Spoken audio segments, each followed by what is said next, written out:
آج ہم ایک ایسے موضوع پر بات کر رہے ہیں جو شاید ہم سب نے کبھی نہ کبھی محسوس کیا ہے۔ کام ٹالنے کی عادت، پروکراسٹینیشن۔ لیکن کیا یہ صرف سستی ہے؟ ہمارے پاس جو مواد ہے نا، کچھ مضامین، تحقیق جیسے ریپٹیٹیوڈ، فلون، پھر انسائٹ سائیکالوجی کی نیورو سائنس پر بات، اور دہلی NCR کی ایک سٹڈی بھی ہے، تو یہ سب بتاتا ہے کہ معاملہ شاید زیادہ گہرا ہے۔ آج ہم اسی تاخیر کی نفسیات کو سمجھنے کی کوشش کریں گے۔ ناکامی کا خوف، پرفیکشنزم، ان سب سے اس کا کیا تعلق ہے؟ جی بالکل.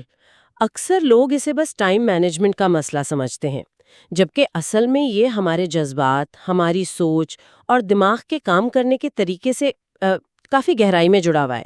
آج ہم کوشش کریں گے کہ ان ذرائع سے جو اہم نکات ہیں نا، انہیں سامنے لائیں تاکہ اس رویے کی جڑوں کو سمجھ سکیں۔ صحیح۔ تو پہلی بات جو ریپٹیٹیوڈ والے مضمون سے سامنے آتی ہے وہ یہ کہ تاخیر اکثر سستی نہیں ہوتی۔ اس کی وجوہات زیادہ گہری ہوتی ہیں، نفسیاتی۔ خاص طور پر ناکامی کا خوف۔ یہ ان لوگوں میں زیادہ ہو سکتا ہے جن سے بچپن میں آپ کہہ لیں بہت امیدیں لگائی گئی ہوں۔ ہاں، تو ان کے لیے ناکامی جیسے اپنی ذات پر ایک سوال بن جاتی ہے۔ بالکل۔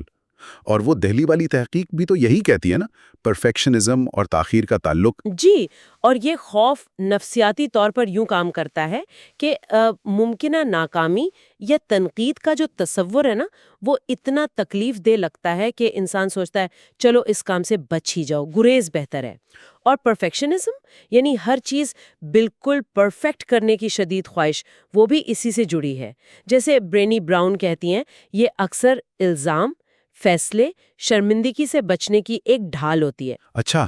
لوگ معیار اتنا اونچا رکھ لیتے ہیں کہ اسے حاصل کرنا ناممکن سا لگے اور پھر وہ کام شروع ہی نہیں کر پاتے۔ دہلی تحقیق کا نتیجہ بھی یہی ہے، جن میں پرفیکشنزم زیادہ، ان میں تاخیر بھی زیادہ۔ یہ تو ہوئی نفسیاتی باتیں۔ اچھا، اب دماغ کی سطح پر کیا چل رہا ہوتا ہے، اس پہلو کو بھی دیکھتے ہیں۔ انسائٹ سائیکالوجی کہتا ہے کہ یہ ہمارے دماغ کے دو حصوں کے بیچ کی ایک کشمکش ہے۔ ایک ہے لمبک سسٹم، جو ہمارے جذبات، فوری سکون، فوری خوشی، اس سب کا ذمہ دار ہے۔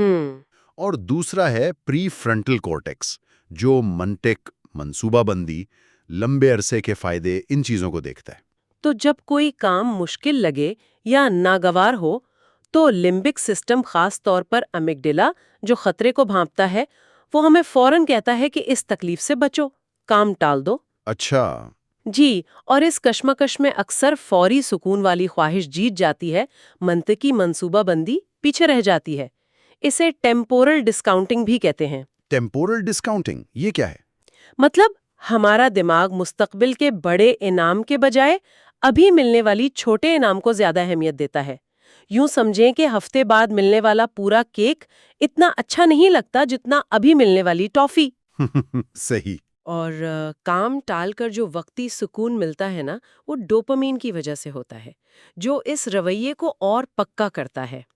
ADHD والے افراد کے لیے یہ جم اور بھی مشکل ہو سکتی ہے، کیونکہ ان کا پری فرنٹل کورٹیکس، مطلب توجہ مرکوز رکھنے والا حصہ، وہ کمزور ہو سکتا ہے۔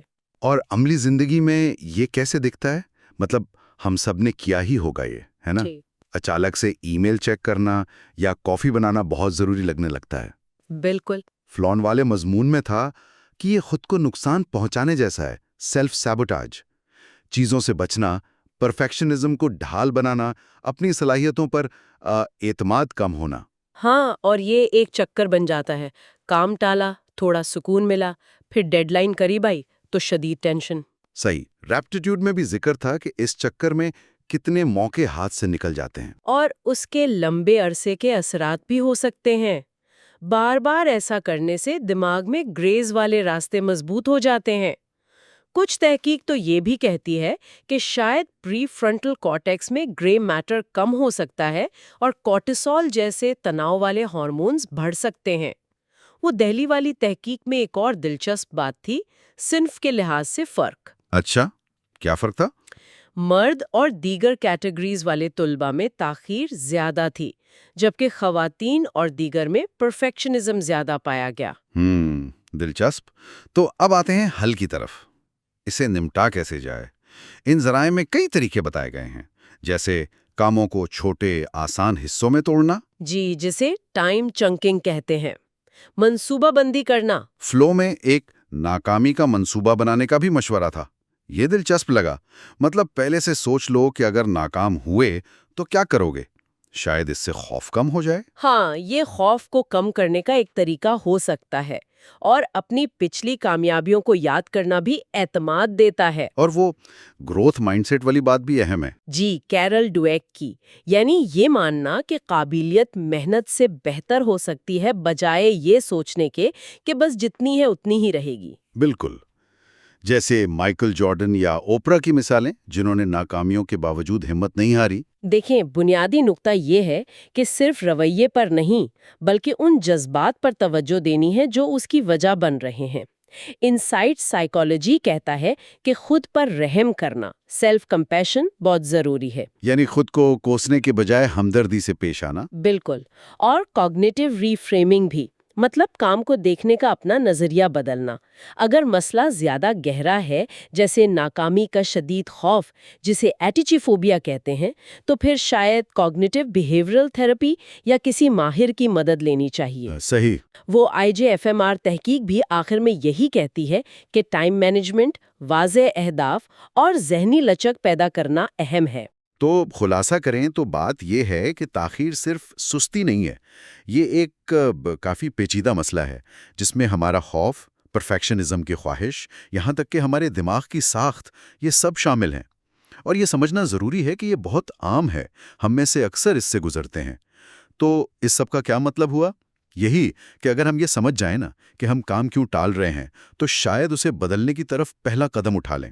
اور آخر میں ایک خیال جو ان ذرائع سے ابھرتا ہے، اگرچہ انہوں نے کھل کر کہا نہیں ہے، کہ شاید یہ جو کام ٹالنے کی خواہش ہے نا، جو اکثر نقصان دہ لگتی ہے، شاید اس میں کوئی پیغام بھی چھپا ہو۔ پیغام؟ کیسا پیغام؟